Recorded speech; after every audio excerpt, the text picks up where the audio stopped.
Okay, and as next presenter, for our next presenter, I will ask Dr. Saito to come here and to present because she was working very close with Dr. Saito, Lisa, and I think she will be more comfortable, to have, their warm presence near to her. No, so please, Dr. Saito.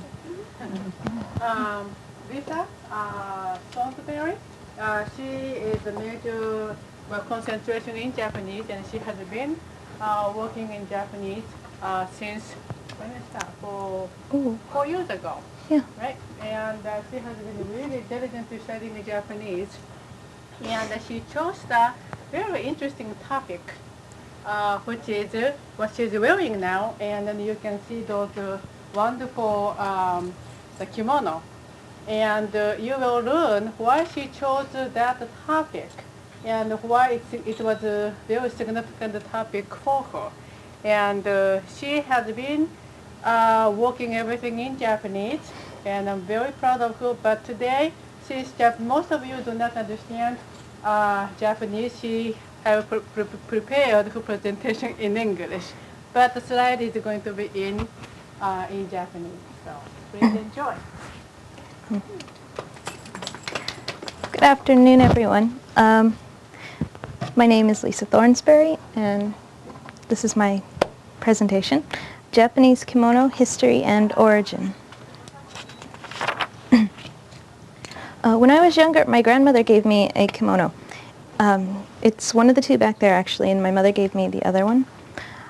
They left a strong impression on me, and since then I've been very interested in studying Japanese culture and the language. So first I'm going to discuss the history and origin of kimono by time period, and I've selected a few. Instead of going over the entire history of Japan, I've selected a few sections. I'll summarize the characteristics of the period and talk about a few factors that shaped the development of the kimono. And then I will talk about the heritage of the appearance of the kimono and how it fits into the lifestyle of the Japanese today.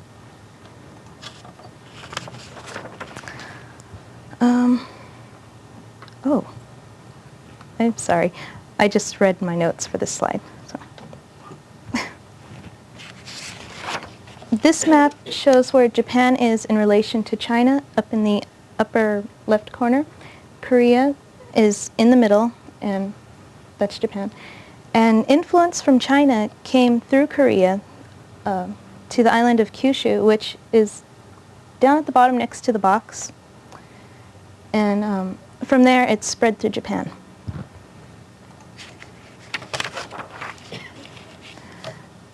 During the Nara period, which was the 8th century, influence from the Asian continent reached its peak.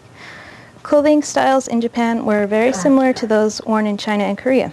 Women's clothing consisted of many pieces, including upper and lower garments, jackets, a front skirt, and a back skirt. And as you can see from these pictures, the Nara man is on the right, and the picture to the left is of a Chinese scholar and a Chinese woman from the Tang Dynasty. And you can see there are similarities in the clothing.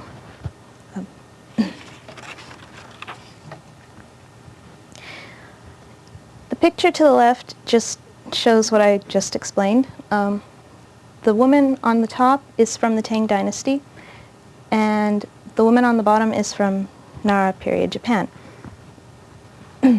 This picture here of the two garments, those are the two styles that happened to be around at that time. The one on top is the high neck style garment, and the one on the bottom is lap over style. The men tended to wear the high neck garments, and the women wore lap over. And this continued on through the Heian period, and eventually both men and women came to wear lap over.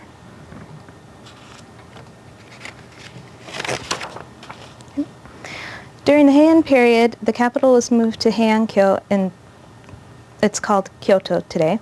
From there, the nobility ruled over Japan.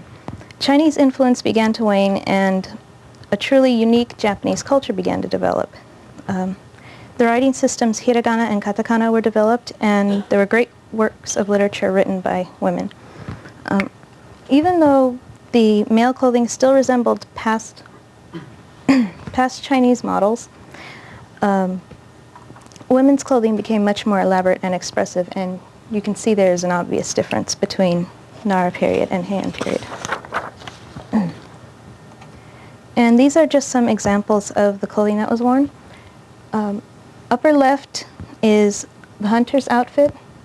The one next to him is for young ladies and children. The two on the lower left, the two men, are warriors, and next to them is a lady-in-waiting. This man here is, he's a nobleman, and what he's wearing is called a noshi. And today, the noshi and the juni hitoe, which you'll see in the next slide, are still worn by the imperial family at coronations and weddings.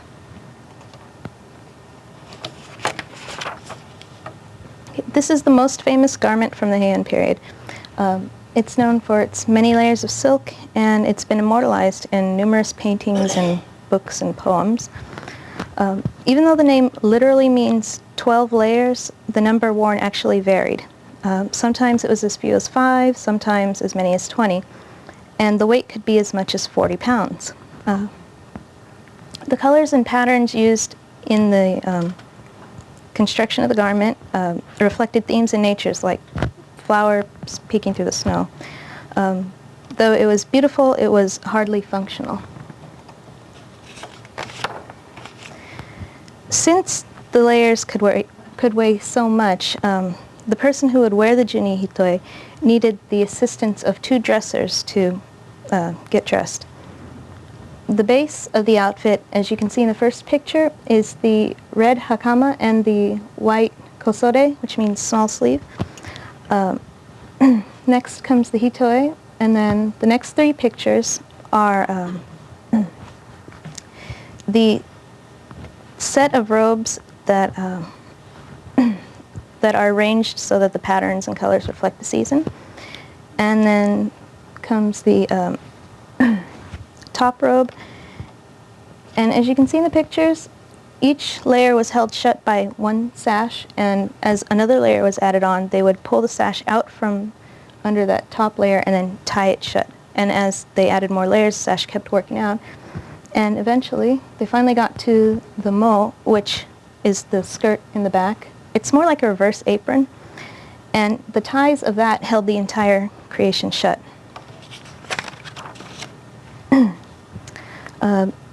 The changing color combinations of Heian women's clothing were based on a shared system of cultural assumptions. Much in the way allusions to literary works were abundant in poetry, allusions to nature were abundant in clothing. The most striking aspect of Heian clothing is the color contrast. This aesthetic continues to rule the assemblage of kimono and obi today.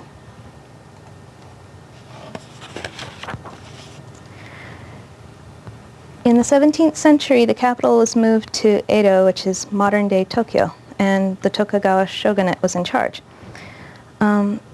Society and the kimono underwent a transformation again. The shogunate enacted many policies, including a societal ranking system and sumptuary laws. Sumptuary laws were laws designed to restrict the lower classes from... It was actually, I'm sorry, a little nervous. Sumptuary laws tried in vain to restrain the consumption of personal wealth of the lower classes. Success equaled a lack of restraint in consumption, and many Japanese wanted to appear successful during this time. Evasion of sumptuary laws became part of the materialism of Edo.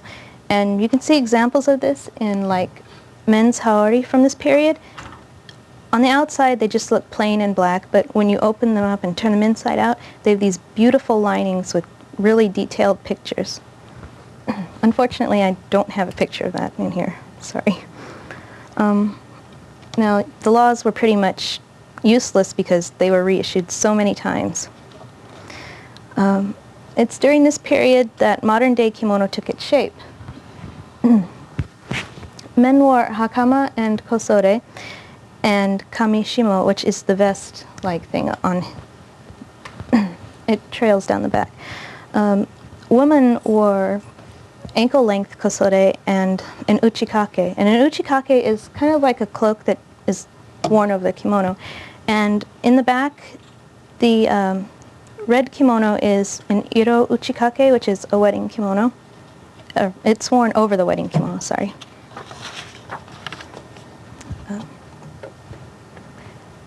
In the 19th century, after Japan was opened to the West,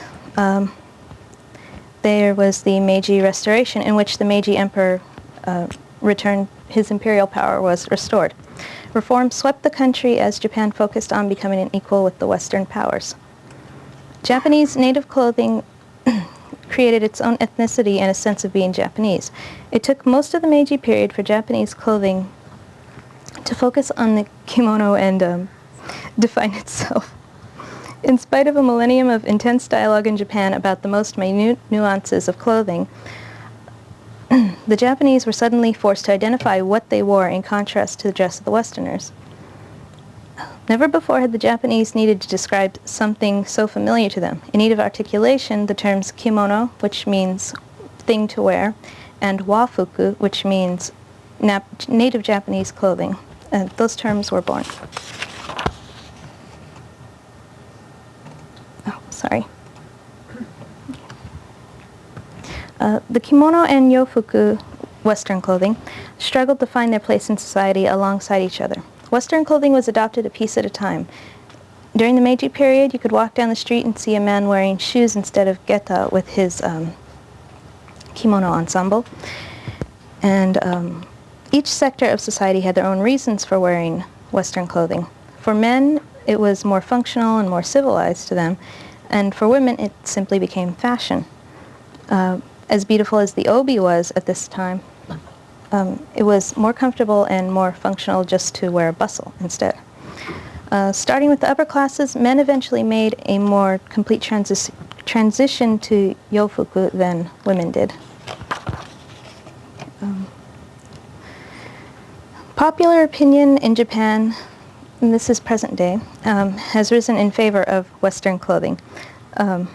Compared to kimono, yofuku is simply more functional. It's rare to find a man or woman in Japan today who will wear kimono every day. Like everyday activities of modern life are not carried out easily in kimono, and I can attest to this. I live off campus and I had to drive here wearing this, and I had to sit so straight. I've never sat this straight before in my life. I will have the best posture after this day is over. In spite of the dysfunctionality of kimono, it hasn't disappeared altogether. Like its predecessors, the Juni Hitoe and the Noshi, contemporary kimono has moved up to a level of formal clothing. It's noted for its limitations and not its potential. In this manner, kimono has become an expression of mainstream Japanese culture. Its cultural mission to reflect constructed yet traditional values, intolerant to variation or experimentation. And these are some examples of kimono worn today. The upper left is a bride wearing a shiromuku, and that's the white kimono. Next to her is the bride wearing the iro uchikake over her shiromuku. And the two in the middle are both wearing tomesode. The one on the left is wearing kuro tomesode, which is worn by older married women, and the one on the right is wearing iro tomesode, which is worn by younger married women. And the difference between the two is the colors, basically. Younger women wore brighter colors and older women darker colors. The man is wearing, well, as you can see, there aren't very many variations on the man's kimono. This is his most formal outfit. He has the haori with the family crest on his shoulders, and the hakama. The lower left corner is a young unmarried woman wearing her most formal kimono, the furisode. And it's characterized by its long swinging sleeves and bright colors and patterns. The three in the middle are children dressed for shichigo-san, which is, how many of you know what shichigo-san is? Shichigo-san is a day when children of the ages 7, 5, and 3 go to the Shinto shrines to be blessed. Those ages are considered auspicious. And so you have the girl of age 7, the boy of age 5, and the younger girl of age 3. Over here in the bottom right corner, that young lady is wearing a yukata, which is also what I happen to be wearing today, thanks to my friend Aiko, who's loaning this to me. So I'm not that good at putting on kimono. So yukata are worn mainly around the house or during the summer when it's pretty hot. In conclusion, the Japanese kimono has evolved over several thousand years. Development has been affected by such factors as nature,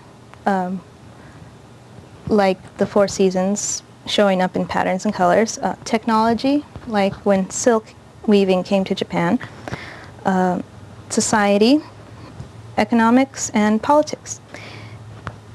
Excuse me. The end result of this process is the kimono of today, frozen in its status as the national costume of Japan and unchanging. And there's my bibliography.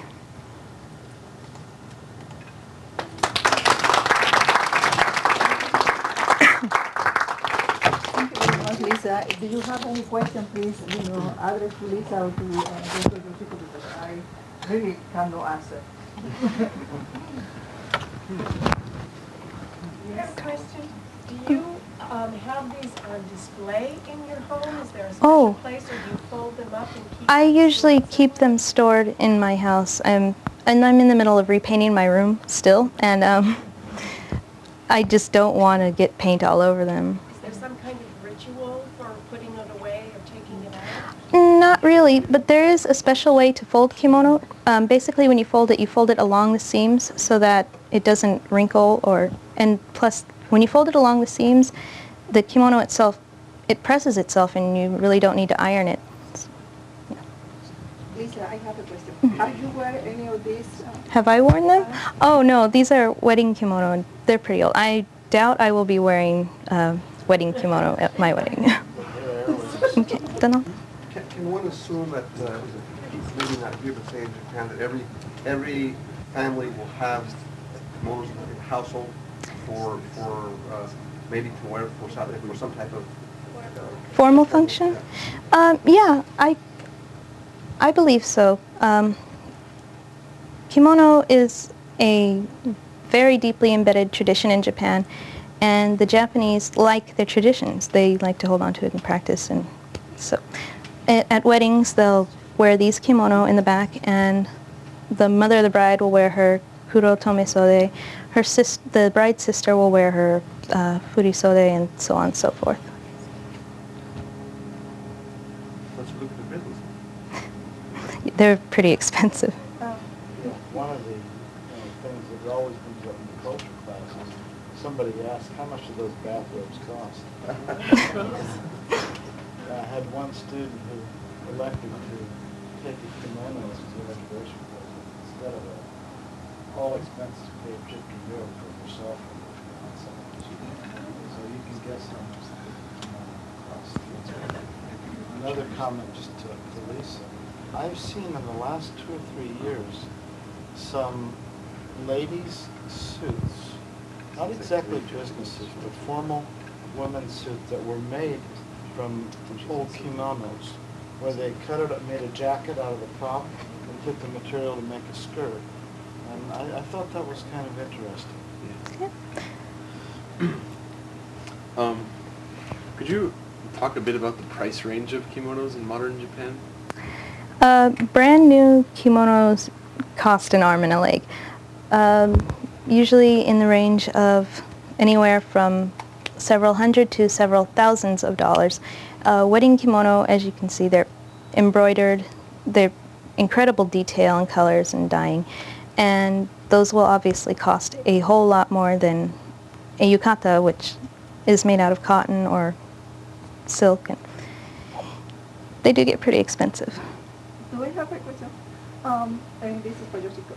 For example, is in certain family, before if you get married, or and someone who was using, all these dresses, and then the next generation, use the same, as a tradition. Are you doing this with this? Oh, yes. Okay.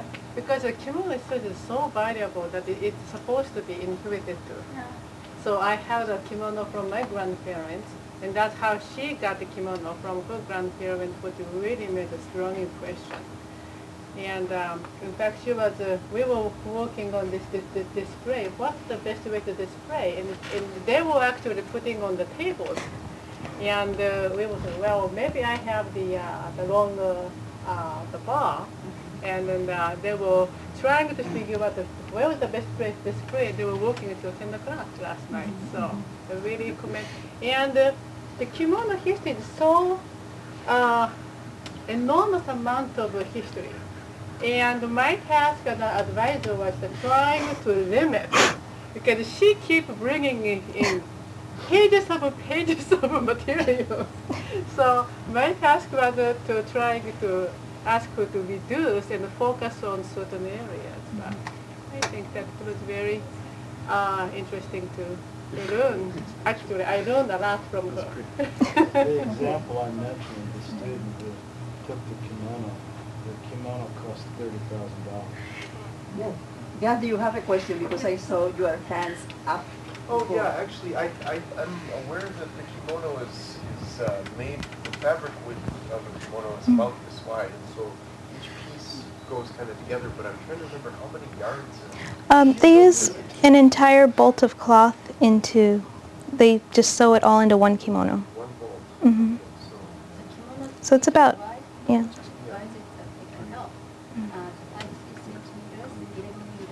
11 meters, so it's about 35 feet. And the other thing is that they can't do laundry. I mean. Yeah, I have a good example of this at home actually. I have a pink furisode, which was the young unmarried woman's formal kimono, and I put it in the washer. I ruined it. So now I will just practice taking it apart piece by piece and washing each piece by hand, which is the traditional way to wash kimono. Yeah, then they reassemble it. Okay, thank you very much.